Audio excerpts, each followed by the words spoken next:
নমস্কার সবাইকে, কৈলাস স্টাডি সেন্টারের তরফ থেকে আজকের এই ভিডিও আমরা দেখব Jack board 2025 class 10 Bangla MCQ. কবিতার নাম হচ্ছে 2 বিঘা জমি, লিখেছেন রবীন্দ্রনাথ ঠাকুর।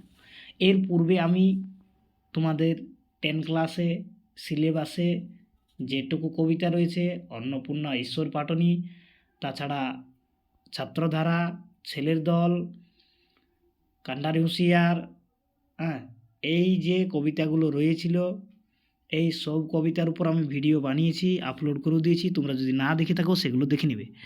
যারা চ্যানেলকে সাবস্ক্রাইব করোনি তাদের প্রতি রিকোয়েস্ট রইল, চ্যানেলকে সাবস্ক্রাইব করবে, ভিডিওটা পছন্দ হলে লাইক করবে, বাকি বন্ধুদের সাথে সবাইকে শেয়ার করবে।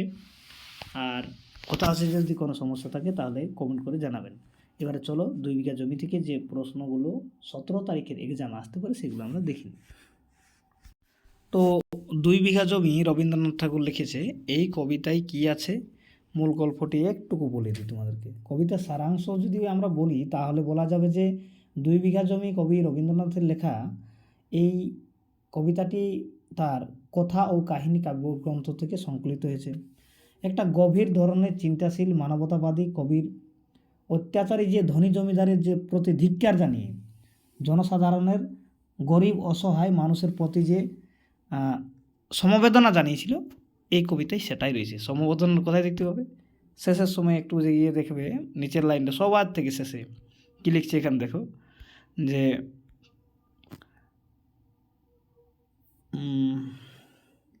এই একটা লাইন দেখলেই বুঝতে পারবে যে 2টি পাকা ফল লভিল ভূতলে আমার কোলের কাছে, ভাবিলাম মনে বুঝি এতক্ষণে আমারে চিনিল মাতা, স্নেহের সেই দান বহু সম্মানে বারেক কপালে ঠেকানো। এরপরে কি হলো জানো? এরপরে সেই মালি এসে একে মারধর করে।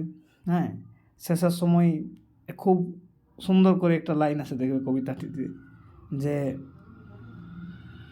এখানে লিখছে যে শুধু 2টি আম ভিক্ষা করি মহাশয়। তার কাছে বলছে জমিদারের কাছে, কে বলছে? উপেন বলছে। কিন্তু জমিদার ব্যবহার দেখো, বেটা সাধু ভেসে পাকা চোর বটে অতিশয়। তখন উপেন বলছে যে আমি শুনে হাসি, আঁখি জলে ভাসি, এই ছিল মোর ঘটে, তুমি মহারাজ সাধু হলে আজ, আমি আজ চোর বটে। তো এগুলো বিখ্যাত লাইন বটে এই কবিতা। তো এর পূর্ব আমি কবিতাটি নিয়ে আলোচনা করেছি, যদি তোমাদের সেই ভিডিও দেখার মন থাকে তাহলে দেখে নেবে। আচ্ছা, লেখাগুলো যদি বুঝতে না পারছো তাহলে একটু ভিডিওর কোয়ালিটিটা বাড়িয়ে নেবে, তাহলে বোঝা যাবে। এবারে চলো আমরা সেই এমসিকিউ যে ধরনের আসতে পারে সেগুলো আমরা দেখে নেব একবার। তো 2 বিঘা জমি রবীন্দ্রনাথের কবি সারাংশ আমরা এখন আলোচনা করছি না, তাওটুকু করে দিলাম। তো এর থেকে যে ইম্পর্টেন্ট প্রশ্নগুলো হতে পারে, যেমন এটা কোন কাব্যগ্রন্থ থেকে, এখনই আমি বললাম কথা ও কাহিনী থেকে। আচ্ছা, 2 বিঘা জমি কবিতার রচয়িতা কবি রবীন্দ্রনাথ ঠাকুর। সেই কবিতা কথা ও কাহিনী কাব্যগ্রন্থ থেকে সংকলিত হয়েছে। এবারে একটা কথা আমরা বলছি কি, যে জমিদার বাবু উপেনকে কি বলেছিল? কি বলেছিল না, জমি বিক্রি করতে বলেছিল। এরপরে যেটা আমরা প্রশ্ন দেখছি সেটা হচ্ছে নিয়ে আসে যে উপেন জমিদার বাবুকে কি উত্তর দিয়েছিলেন। ও দিয়েছিল উত্তর, এরকম ধরনের এমসিকিউ হবে না, হলে 2 নম্বর জন্য প্রশ্ন হতে পারে। জমিদার উপেন বাবুকে বলেছিলেন তার কাছে ভিটে হিসাবে মাত্র 2 বিঘা জমি আছে, 7 পুরুষের এই ভিটে থাকার একমাত্র জায়গা আজ কিছু নেই। তারপরে 4 নম্বর যে প্রশ্নটা নেওয়া আছে, এটা তোমরা একটু চেষ্টা করে উত্তর দিবা, যে ওপেনের জমিটা জমিদার বাবু কেমন করে কেড়ে নিল। তো কিসের জন্যে? না ঝগড়া করে, কেস করে, বেদনার না দেনার দায়ে ডিগ্রি করে কেড়ে নিল। তো দেনার দায়ে ডিগ্রি করে কেড়ে নিয়েছিল।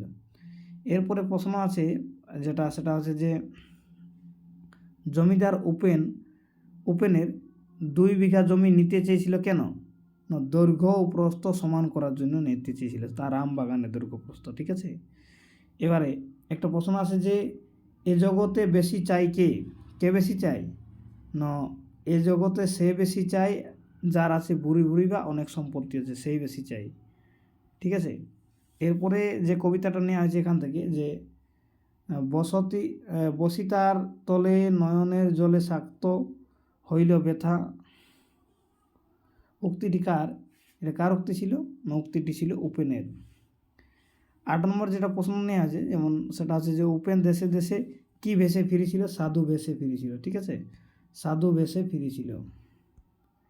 এরপরে যেটা প্রশ্ন নেওয়া আছে সেটা আছে যে আমরা 10 থেকে আবার 11 নম্বর না নিয়ে 1 নম্বর এখানে নাম্বারটা মিস্টেক হয়েছে।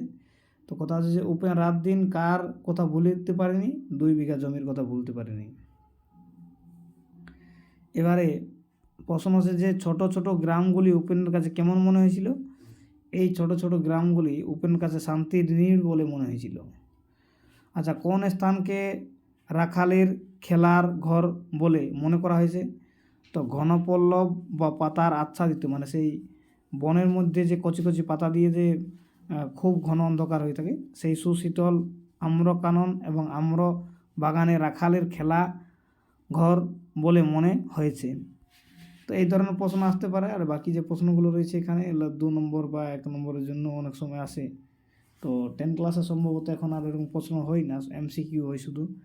একটা প্রশ্ন রয়েছে 16 নম্বর, যে এ জগতে হাই সে বেশি চায়, আছে যার ভুরি ভুরি রাজার হস্ত করে সমস্ত কাঙ্গালের ধন চুরি। উক্তিটি অংশটুকু কোন কবিতা অংশ থেকে নেওয়া হয়েছে? তো 2 বিঘা জমি থেকে নেওয়া হয়েছে। তো এই ধরনের প্রশ্ন হতে পারে। এবারে যাই হোক, তোমাদেরকে বিশেষ কিছু আর এই কবিতা থেকে বলছি না। সবাইকে একবার ধন্যবাদ জানাচ্ছি কবিতাটি শেষ পর্যন্ত দেখার জন্য। তার MCQ আলোচনা করলাম, তোমরা হলে নোট ডাউন করে রাখবে, না হলে ভিডিওটা আরেকবার সকালবেলা চালিয়ে দেখে নেবে, তোমাদের সব সমস্যা দূর হয়ে যাবে। আর বাকি যে তোমাদের যে পড়াগুলো রয়েছে, যেমন ঘর ও বাহির, ভাগীরথীর সন্ধানে, মহেশ, পল্লী সাহিত্য, পল্লী সমাজ তোমাদের নেই, পল্লী সাহিত্য, আর পদ্মা নদীর মাঝি, এই গল্পগুলোর ভিডিও আমি খুব তাড়াতাড়ি নিয়ে আসছি। তোমরা সময় করে এগুলো দেখে নেবে।